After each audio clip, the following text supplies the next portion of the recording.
So, why am I making a mess around these trees?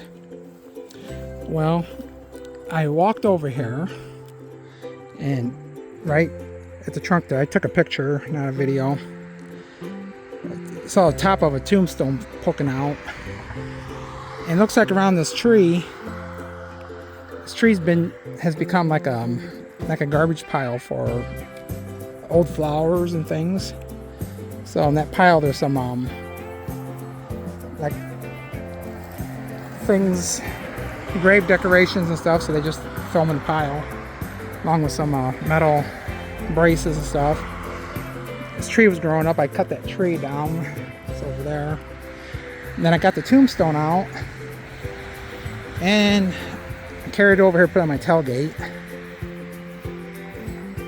So this is the back side.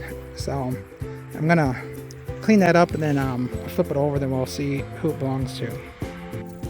Okay, I totally haven't cleaned it off. What I did, it was muddy. I scrubbed it, and then it's easier to read what it says when there's like dirt on it, because the dirt goes down into the thing. So it looks like it says Daisie Bell Etter, born and died. Oh, she's sad. She was she's either stillborn or died the same day. Daughter of C.H. and M.A. Etter. And it looks like the whoever made the headstone was H.N. Theron Morrison. So yeah, once again I found that pretty much buried over there. I looked at the cemetery records, and actually some ancestors of mine own, I think this plot right here is Fellows. And then I looked at the map and Etter is in here. So I poked all around, tried to find a base to this tombstone there. I couldn't find it. So I need to, there's Emery over there. So I need to look at the map and then see exactly where about it is. I'll have to make a base for it, and then I'll put it back up in here where it belongs. So okay, so I'm back home now. I went over to prop the tombstone back up in its base. However, today it's 50 degrees and 30-mile-per-hour winds, so my video would not turn out very good, so I just took some pictures. So anyhow, the first picture you see is obviously the tombstone up against the tree, partially buried. And then this picture here is what it looked like after I dug it out. I had to cut down some brush and dig up some weeds and to get to it. I wasn't sure how big it was. Also, I went to dig around in there too to see if there was any other tombstones that I could find that possibly were buried, because I have found buried tombstones all over the cemetery. So the next picture is it leaning up against the tree, obviously, and nearly impossible to read. The next picture here is after I have it on the tailgate. I'm starting to clean it. At this point, I'm just kind of cleaning it with water and lightly brushing it, and you will see that by doing it that way, you can actually read it better. So I do that, rinse it off a little bit, and like the dirty water gets down into the inscription, it makes it easier to read.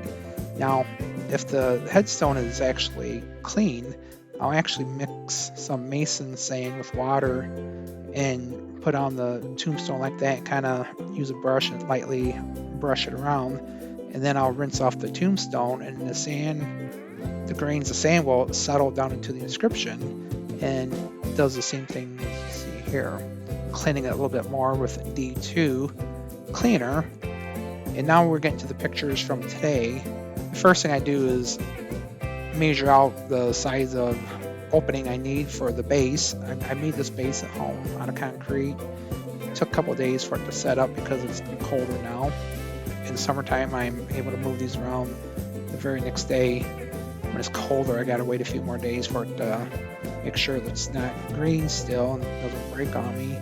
So anyhow, I got the whole dug, kind of did a dry fit of the headstone in the slot just to see kind of what it looked like. And then you see I packed some road rock, some gravel with aggregates and fines in it. And I use that 4x4, lay it down. I use that 4x4 for a couple of things. One, to kind of like scrape the gravel to get it level like you're screeding concrete. And then that level is a post hole level. By putting it like this, I can see if it's level both directions at once.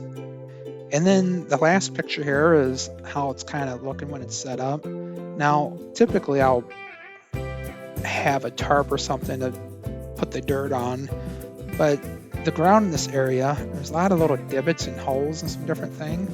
So the extra dirt, I've actually kind of raked it around and kind of filled in some holes around there.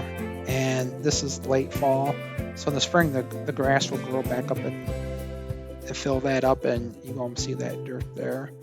And then the last picture here is how it looks once it's all set and everything. Now I do have to go back over and mix up some lime and mason sand and mortar that into the base to hold it in there.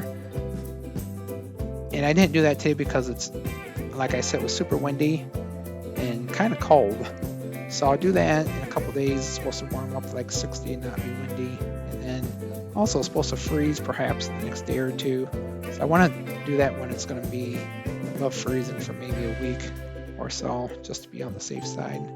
So that's an update. That's kind of a complete find it, fix it, clean it, make a base for it, set it back up, figure out where it goes video. Okay, that's a wrap. Thanks for watching.